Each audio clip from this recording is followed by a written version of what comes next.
সকিনা স্বামী সকিনা স্বামী সকিনা স্বামী একই স্বামী আপনার সম্পূর্ণ অঙ্গ রক্ত মাখা, তাহলে কি আমাদের বাসর হবে না স্বামী? তাহলে কি আমাদের বাসর হবে না সকিনা? স্বামী আমি যার পারছি না, আমাকে ধরো, আমাকে শক্ত করে ধরো। আমি যার স্থির থাকতে পারছি না। স্বামী ধরো ধরো স্বামী ও আমার সকিনা, ধরো শক্ত স্বামী স্বামী পিয়ে পিয়ে গো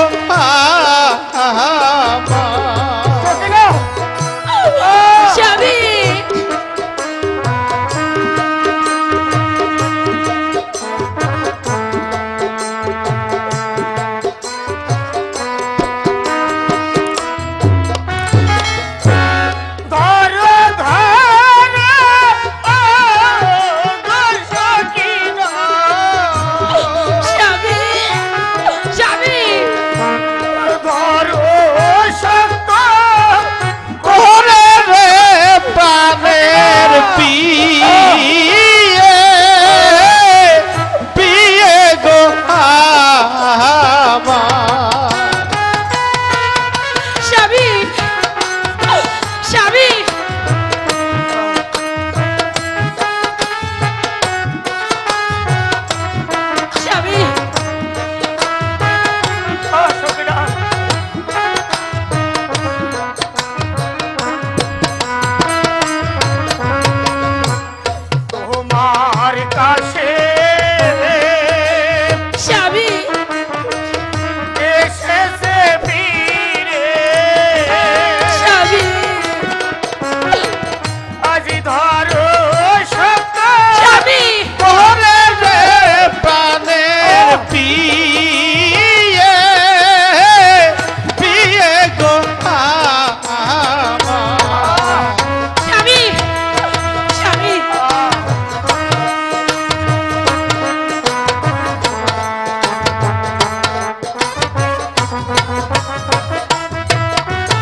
স্বামী স্বামী গো সকিনা, স্বামী আর যাবি স্থির থাকতে পারছি স্বামী না। স্বামী আমাকে শক্ত করে চেপে ধরো সকিনা, আমি আর বাঁচবো না। না স্বামী না, আমি আপনাকে মরতে দিব না স্বামী। না সখিনা, আর তুমি তোমাকে বেঁধে রাখতে পারবে না। আমার মনে বড় আশা ছিল স্বামী, আমি তোমায় নিয়ে সুখের ঘর বাঁধবো, কিন্তু কিন্তু আর হলো না। আমায় আমায় এবার জন্মের মতো বিদায় দাও সখী। স্বামী না স্বামী না, আমি আপনাকে মরতে দিব না স্বামী। আমি যে চলে যাচ্ছি। না স্বামী না। আবার আবার তোমার আবার দেখা হবে রোজ হাসরের মাঠে। স্বামী আমিও আপনার সঙ্গে যাব স্বামী। আপনাকে ছাড়া যে আমি কিছুতেই বাঁচতে পারবো না স্বামী। আমাকে আপনি সঙ্গে করে নিয়ে চলুন স্বামী। তা হয় না সখী না। আমার মাকে মা ডাকার মতো এই জগতে বুকে আর কেউ রইল না সখী না। তুমি তুমি তুমি আমাকে কথা দাও, আমার বদলে তুমি আমার মাকে মা বলে ডাকবে। স্বামী স্বামী সখী না, স্বামী আমি এখন যাই সখী না। আপনি চলে গেলে আমি কার সঙ্গে থাকবো স্বামী? আর আর কথা বলার স্বামী। সময় নেই সখী না। আমাকে তুমি বিদায় দাও সখী না। লা ইলাহা না। ইল্লাল্লাহু না। মুহাম্মাদুর রাসূলুল্লাহ। না।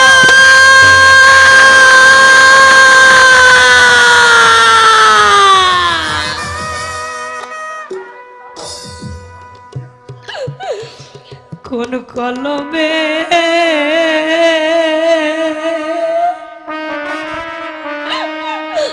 লিখছো বিধি,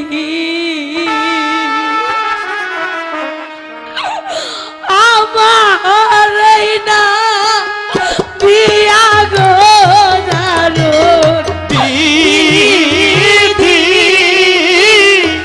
বিধি গো স্বামী।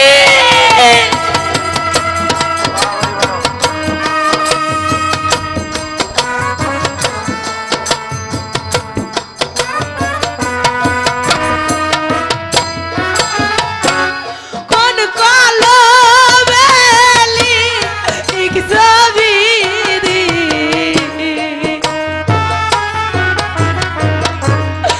আমার এই না বিয়া রে দারুণ বিধি, ওই আল্লাহ।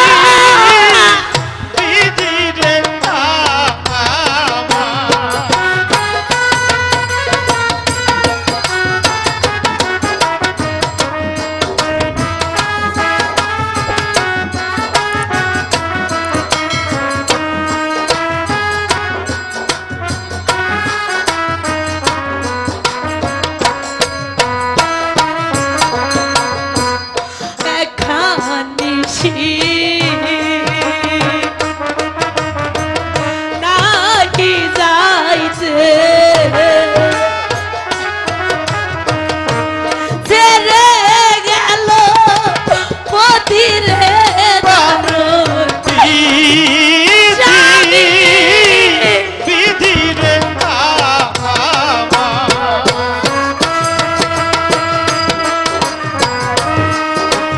স্বামী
শোভা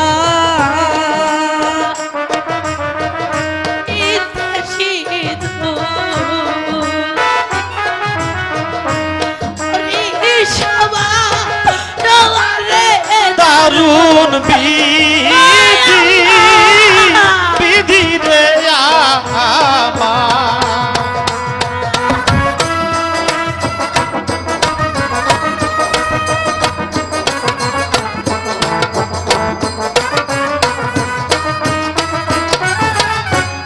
আরে শোভা রে শোভা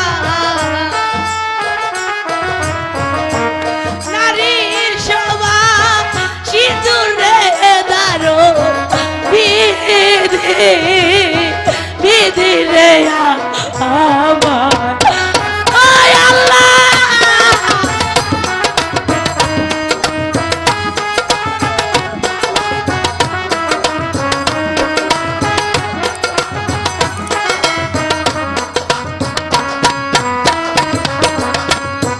কাল হইয়াছে বিয়া গোয়া সোনার বাসর ঘরে রে দারুণ বিধি বিধি রে আমার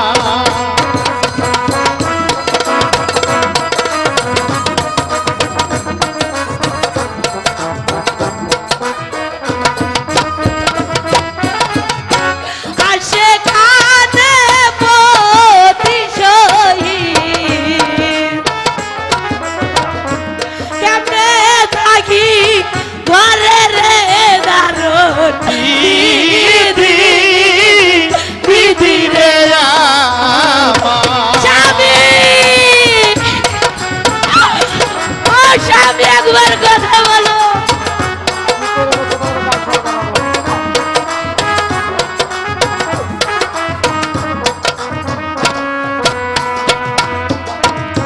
কি করিব কোথায় রে যাব কার ছায় আইদা রাব রে দারুণ বিধি বিধি রে আমার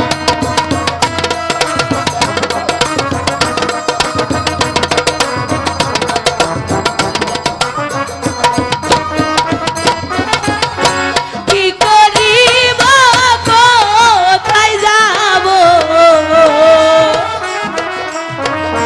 কার ছায় আইদা রাব রে দারুণ বিধি বিধি রে আমার স্বামী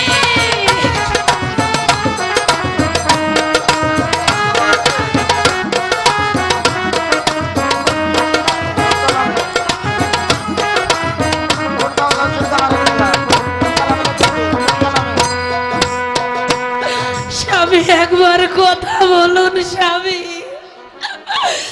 একবার আমার সাথে কথা বলুন স্বামী ওরে ওরে সতী তুই কাঁদিস না বিধির কলম কখনো মিথ্যা হতে পারে না অতি অতি তাড়াতাড়ি তোর স্বামীকে ধর ওকে নিয়ে ওর সৎকাজ করতে হবে ধর ধর সতী ধর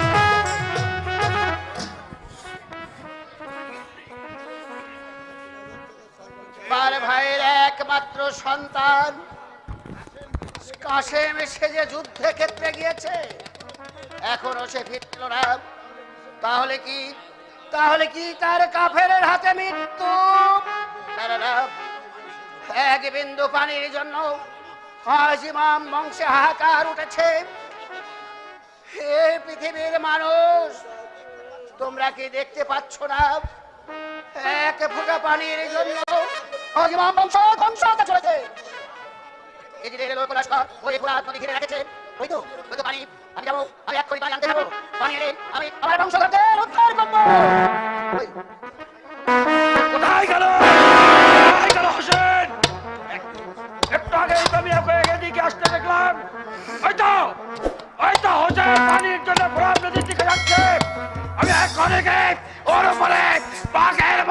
ঝাঁপিয়ে পড়বো।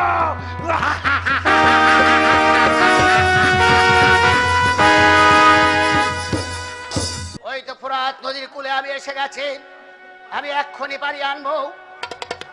আমার আমার 750 তাওরদের আমি পানি এনে উদ্ধার করব।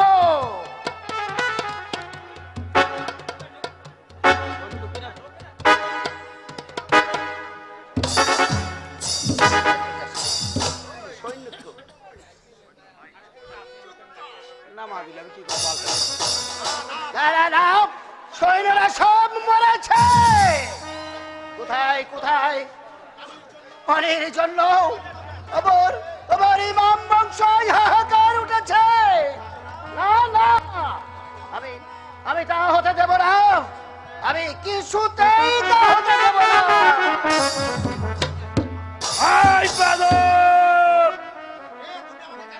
কে কে তুমি আমাকে গালি দিলে? আরে এখানে সৈনিক যোগ আমি ওর কথা আমি তো কোনো অন্যায় করিনি। শুধু গালি নয়, কথা না ওকে আমি দিচ্ছি।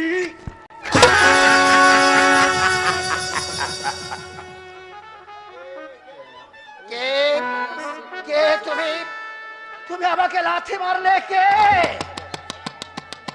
পৃথিবীতে এমন কোন মানুষ জন্ম নেয়নি যে ইমাম বংশের গায়ে লাথি মারে। কে কে তুমি? পরিচয় দাও। আদালত, আমার পরিচয় নেবার আগে তুই তোর পরিচয় দে। আমি আমি হচ্ছে মদিনার ছোট ইমাম, নাম আমার হোসেন। হোসেন!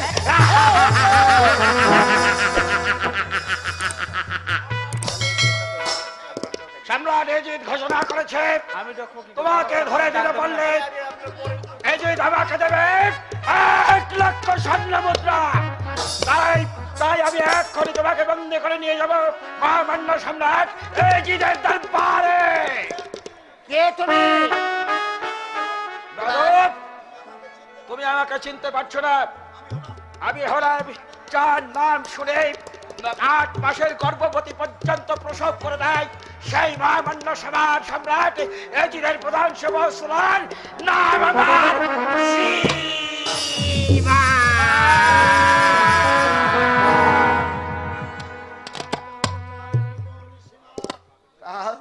তাহলে কি আজ আমার নানাজির ভবিষ্যৎবাণী হতে চলেছে? আমার নানাজি বলে গেছে হাসানের মৃত্যু জহরে, আর তোর মৃত্যু হবে ওই কহরে।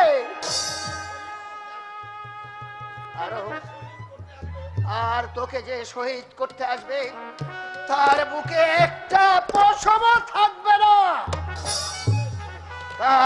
তার নাম হবে সীমার। তাহলে কি তুমি সেই সীমার?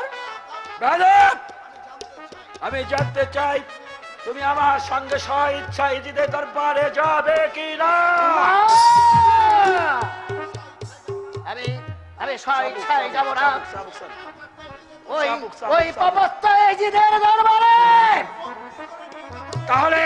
তাহলে আমি কিন্তু তোমাকে বন্দী করে নিয়ে যাব।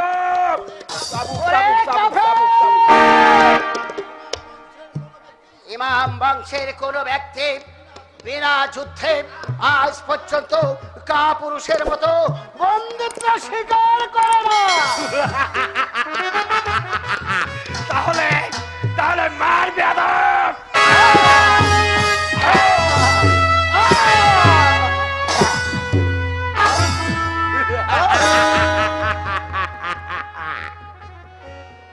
এখনো বল, আমার সঙ্গে তুই যাবি কি না?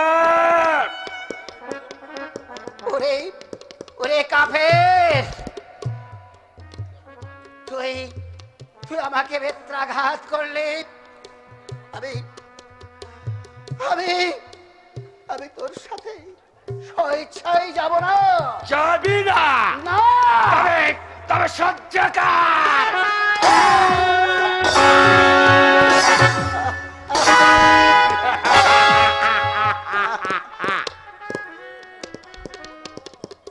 হে মেহেরবান খোদা, আমার পিতা শেরে আলী তার ছিল সুয়াসের শক্তির অধিকারী। আমি আমি তার সন্তান হয়ে আজ সামান্য একটা কাফের এই সীমারের কাছে আমি আমি হেরে যাচ্ছি। কিন্তু কিন্তু না, আমার আমার জীবন থাকতে আমি আমি বন্দিত্ব স্বীকার করব না।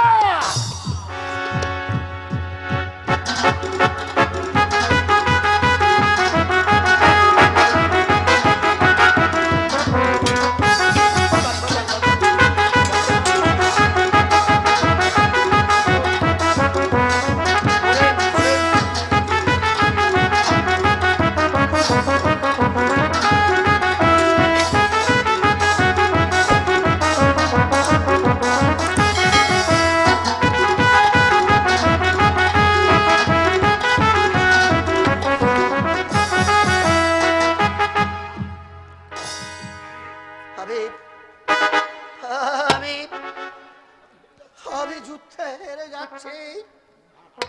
না না না, এভাবে এভাবে আমার মৃত্যু হতে পারে না। আমি আমি আবার অস্ত্র ধরবো, আবার অস্ত্র ধরবো।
তুমি আমার বুকের উপর থেকে নেমে বসো।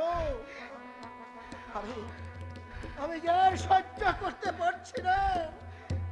তুমি তুমি আমার বুকের উপর থেকে নেমে কষ্ট দিও না, কষ্ট দিও না।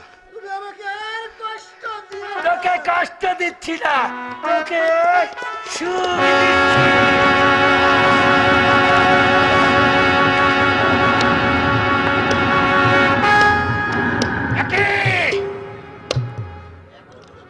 এত জোরে আবার খঞ্জর চালাচ্ছি, তবু তবু আমি হসি আইনের একটা লোক কাটতে পারছি না কেন?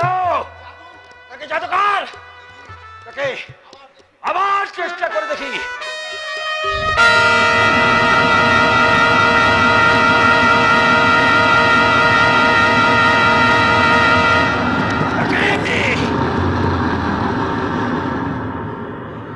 দেখছি সত্যি সত্যি জাদুকর, যে তরবার দিয়ে পাথরের উপর আঘাত করলে পাথর দ্বিখণ্ডিত হয়ে যায়, সেই তরবারি দিয়ে আমি হচ্ছেন একটা লোম কাটতে পারছি না কেন? বলো বস, তুই কি জাদুকর? নারে শিবার না, তুই আমার এভাবে আমার শের কাটতে পারবি না। শিবার, তুই আমাকে আর একটু সময় দে। বুকের ভেতর নেমে বসো।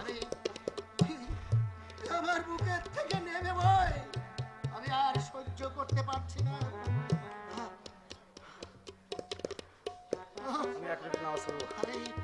আমাকে তুমি একটু সময় দাও, আমি আমি 2 রাকাত নামাজ পড়ে নেই। তোমাকে নামাজ পড়তে দিয়ে তাতে আমার লাভ কি? লাভ তোর হবে তবে আমি তোকে ওয়াদা দিচ্ছি, আমি আমি তোকে না নিয়ে আমি ওই বেহেশতে যাব না। কি বললে? তুমি কি সত্যি সত্যি বলছো আমাকে না নিয়ে তুমি বেহেশতে যাবে না? ওরে কাফের, ইমাম বংশ যা বলে সত্যি বলে, মুখে যা বলে কাজেও তাই করে।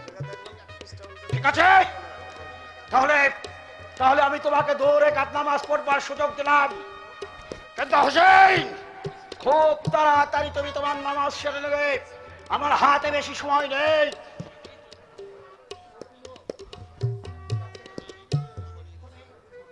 একটু আড়ালে যাও কাফের, আমি নামাজ পড়ে নেই।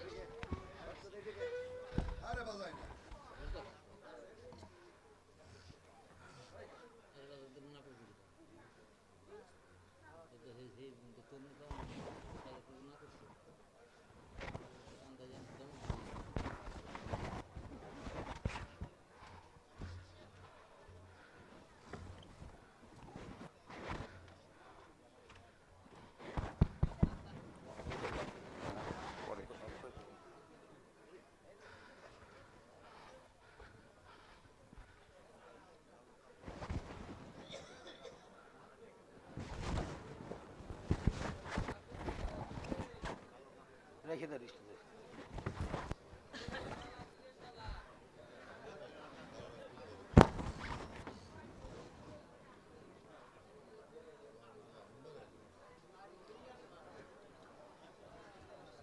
हे मेहरबान खुदा, अब एक बार पाक दरबारे हमारे शेष आरोज हमारे জীবনে আমি যদি কোনো ভুল ভ্রান্তি করে থাকি তাহলে ইমাম বংশের উপর গণ্য করে তুমি আমাকে মাফ করে দাও। হে আল্লাহ, পবিত্র কলেমার দাওয়াতের দায়িত্ব দিয়ে গিয়েছিল নানা জান আমার উপরে, দায়িত্ব পালন করেছি। প্রতিটি মানুষের ঘরে ঘরে আমি কলেমার দাওয়াত পৌঁছে দিয়েছি। আল্লাহ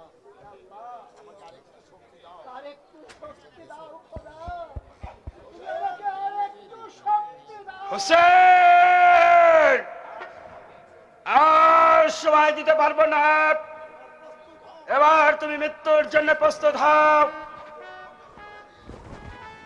আমি আসি সীমার, শুয়ে পড়েন, শুয়ে পড়েন, শুয়ে পড়েন, শুয়ে পড়েন, শুয়ে পড়েন, তুমি তোমার কাজ শুয়ে পড়েন, শুয়ে পড়েন।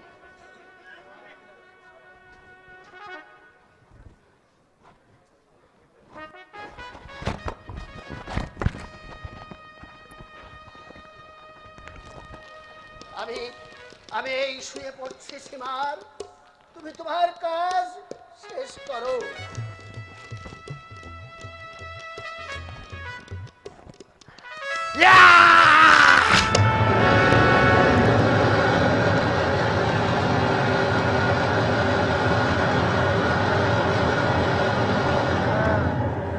কি একটা লোমও যে আমি কাটতে পারছি না? ওরে সীমার, তুমি তুমি এভাবে আমার শির কাটতে পারবে না, অযথাই তুমি তুমি কষ্ট করছো। তাহলে তাহলে কিভাবে আমি তোমার শির উচ্ছেদ করব? ওরে সীমার, আমার নানাজি আমাকে বড় আদর করতো, নানাজি আমাকে আদর করে আমার সর্বাঙ্গে চুমা খেয়েছে, আমার সে সমস্ত জায়গায় পাথর হয়ে গেছে, আর তোমার এই ভূতের খঞ্জর আমার কি করবে? তাহলে তাহলে কি আমি তোমার শির উচ্ছেদ করে ওই মহামান্য সম্রাট এজিদের দরবারে নিয়ে যেতে পারবো না? পারবে। 5 লক্ষ সৈন্য মুদ্রা আমি পুরস্কার পাবো না? পাবে, পাবে সীমার, তুমি 5 লক্ষ স্বর্ণ মুদ্রা পাবে। আমি যা বলি তুমি তাই করো, তাহলে দেখবে আমার শির ঘাড় থেকে আলাদা হয়ে গেছে। বলো বলো আমাকে কি করতে হবে? ওরে সীমার, তুমি তুমি আমার বুকে থেকে নেমে বসো, আমি আর সহ্য করতে পারছি না, আমি উপর হয়ে শোবো, আমার গর্দান তুমি গর্দান দিয়ে তুমি ছুরি চালাবে, দেখবে দেখবে আমার ঘাট থেকে আমার শির আলাদা হয়ে গেছে। ঠিক আছে, আমি তাই করছি। নাও তোমার খঞ্জার। এবার আমি প্রস্তুত শিবার, তুমি তোমার কাজ চালিয়ে যাও। আল্লাহ, তুমি শিবারের মনোবাঞ্ছা পূর্ণ করে দাও। আল্লাহ, পূর্ণ করে দাও।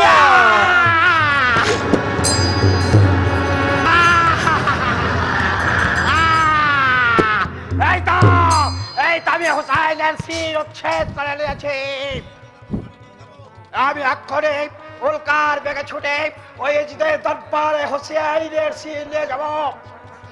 আর সঙ্গে সঙ্গে মহামান্য সম্রাট আমাকে পুরস্কার দেবে 5 লাখ স্বর্ণ মুদ্রা।